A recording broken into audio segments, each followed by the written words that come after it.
Good morning, students. In the previous video, we discussed about major food crops. Today, in this video, we will discuss about non-food crops. Let's start with the first one. Rubber. It is an important industrial raw material. It requires moist and humid climate with rainfall of more than 200 centimeter. Temperature above 25 degrees Celsius is excellent for this crop. India ranks 5th in rubber producers. It is mainly grown in Kerala, Tamil Nadu, Karnataka, Andaman Nicobar Island, etc. Now move to the fiber crops that are cotton and jute.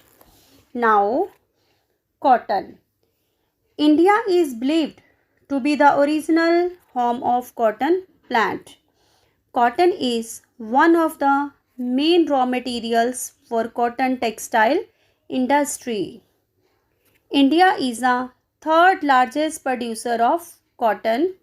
It grows well in drier parts of black cotton soil of the Deccan Plateau. It requires high temperature, light rainfall for irrigation, 210 frost-free days and bright sunshine for its growth. Major cotton producing states are Maharashtra, Gujarat, Andhra Pradesh, Tamil Nadu, Punjab, Haryana, etc. Now let's discuss about second fiber crop, jute. Jute is known as golden fiber. It grows in well-drained, fertile soil. It requires high temperature during the time of growth. It is used in making gunny bags, mats, ropes, carpets, etc. Major jute producing states are West Bengal, Bihar, Assam, Odisha and Meghalaya, etc. Now move to the next topic. Technological and institutional reforms. Students, we know that agriculture has been practiced in India for thousands of years, but lack of techno-institutional changes have hindered the pace of agricultural development. Still, in large part of the country, farmers depend upon monsoon and natural fertility in order to carry on their agriculture, and it creates a serious challenge. Our 60% of population depend on agriculture. That's why it is a demand of time that we should make technical and institutional reforms. So, in order to complete the demand, some efforts are done such as consolidation of landholding, abolition of zamindari, etc. Even in the first 5-year plan, main focus was given to land reforms. No doubt, the law of land reform were enacted, but no proper implementation was there. So, in 1960s and 1970s, the government of India introduced agricultural reforms to improve the Indian agriculture.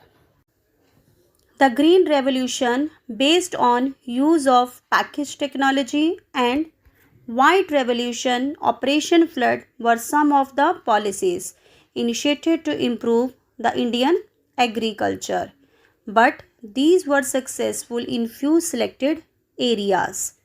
So that's why in 1980s and 1990s a full-scale land development program was started, which included both institutional and technical reforms.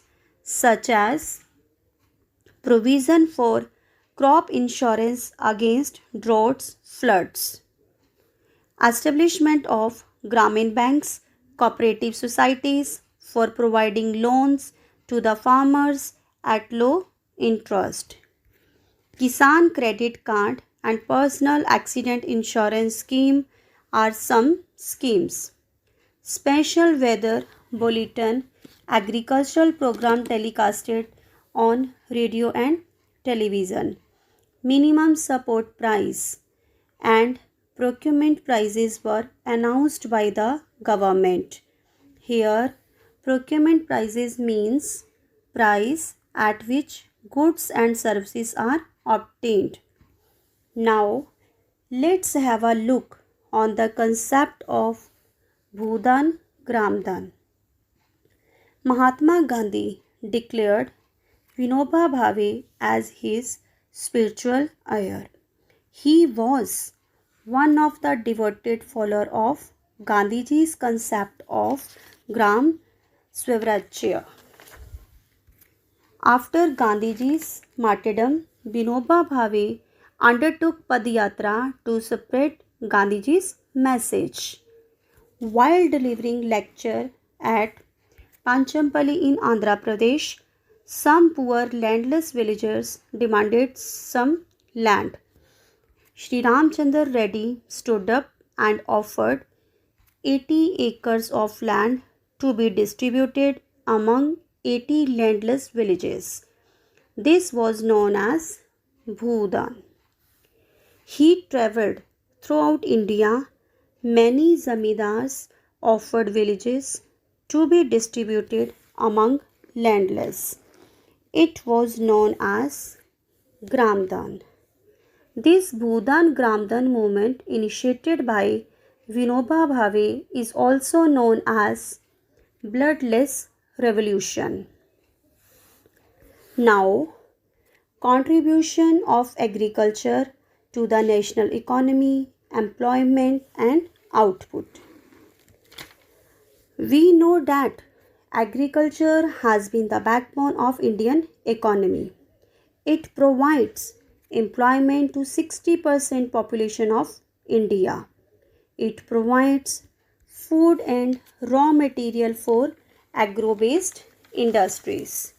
But due to declining share of agriculture in the GDP, it has become very serious matter now these days, because any decline and stagnation in agriculture will lead to the decline in other spheres of economy. Today, Indian farmers are facing many challenges. They are facing a big challenge from international competition, and there is reduction in the public investment in agriculture. Reduction in import duties on agricultural products have proved detrimental to agriculture in the country. Farmers are withdrawing their investment from agriculture, which results a downfall in employment in agriculture. Erratic nature of monsoon also affect agriculture production on a large scale. So, Government of India made many efforts to modernize agriculture, such as Government has established Indian Council of Agricultural Research. It has set up veterinary services and animal feeding centers. Many agricultural universities have been set up. Government has improved the research and development in the field of meteorology and weather forecast. So, this was all about non-food crops and technological and institutional reforms. Rest we will do in the next video. Have a nice day. Thank you.